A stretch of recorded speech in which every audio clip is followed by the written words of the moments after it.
My name is Paul Brodie, and thank you for joining us for another episode of the Get Published podcast, where we help authors get published with a proven system that works. Today, we're being joined by Justin Witte, author of Why Should I Value My Mental Illness? Justin, welcome to the show. Thank you. You ready to get started? Yes, I am. All right, question number one. What is the one piece of advice that you would give to a first-time author who is currently writing their book? If you're in the middle of writing your book or you want to write a book and you have never written a book before, find someone that you have to report to. Find someone that will hold you accountable. I had a writing coach.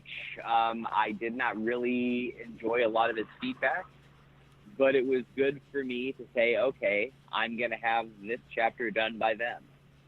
And if I had just given it up to myself to do, on my own time, I might not have accomplished it. It's good to have things that hold me accountable, that make it so, yes, I will do that. I'm someone who keeps my word, and so maybe that's why it works for me better than it might for other people.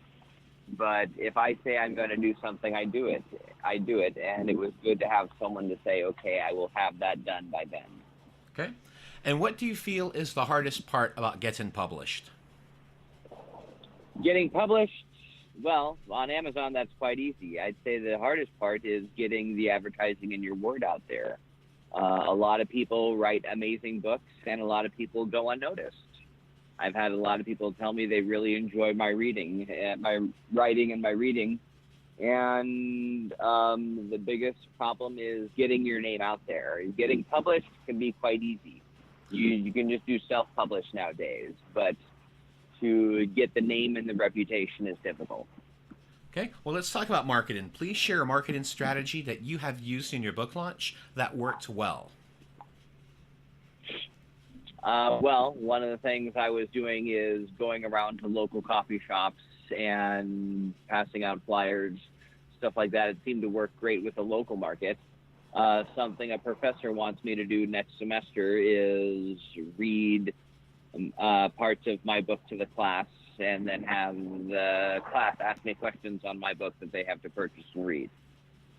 So if you can get in touch with a local college or something and see if the professor wants to use your book, that's a way that they could do it too. Great. Thank you for sharing that. Let's talk about your favorite book. So what is your favorite book, and what was the number one thing that you learned from it? Well, my favorite book is what got me into my major. I'm actually someone who learned how to read a couple of years ago. I have 8 disorders with my brain, and one of them is autism, which goes along with every learning disability there is. But I learned how to read, and it was only by pushing myself more and more and more to read the most difficult things I could.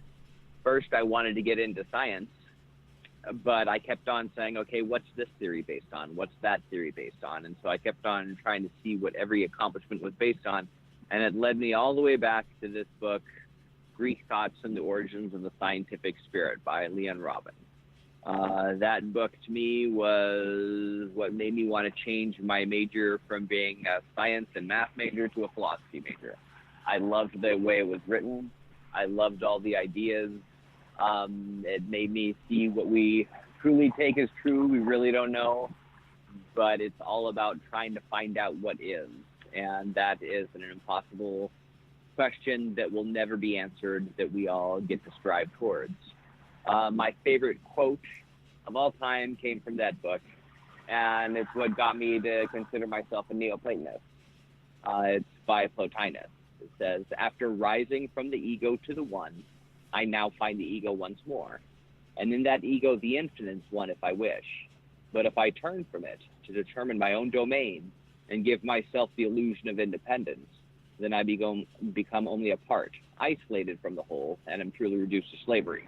You might say, what does that mean? Well, it means I go from myself to God, I find God. In God, I find myself. And in myself, I find God. But if I turn away from that to say that I am some, individual, some unique being, that is when I have all my problems. I'm not a, dogmatist or anything such to that degree, but I found that the spirituality of the Neoplatonists really rang true for me. I love Plotinus. I love Proclus.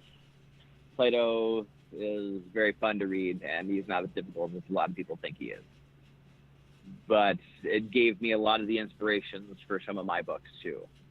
The book that I'm talking to you about right now is just about my own mental disorders and how I overcame them through thinking. And I use Neoplatonism in it. Excellent. Well, Justin, I want to thank you for answering both our questions on there about your favorite book and also your favorite quote. And I want to thank you again for being on the show. I want to ask you, what is the best way for people to find you online? You can go to Amazon or Google. Justin Witte, A Vicious Cycle is one book, or Why Should I Value My Mental Illness is another. I'm coming out with another one, The Shadowed Soul. And they are all bits of me, bits of my life. They are true stories, but it's about overcoming struggles. Like I said, I have 8 disorders, and I have overcome them all. So thank you very much. All right, Justin. Well, thank you once again for being on the show, and I wish you all the best in your author journey ahead. Okay, thank you. Thanks again for joining us today. To learn more about how to get your book published with a proven system that works, grab a free copy of my book at getpublishedpodcast.com.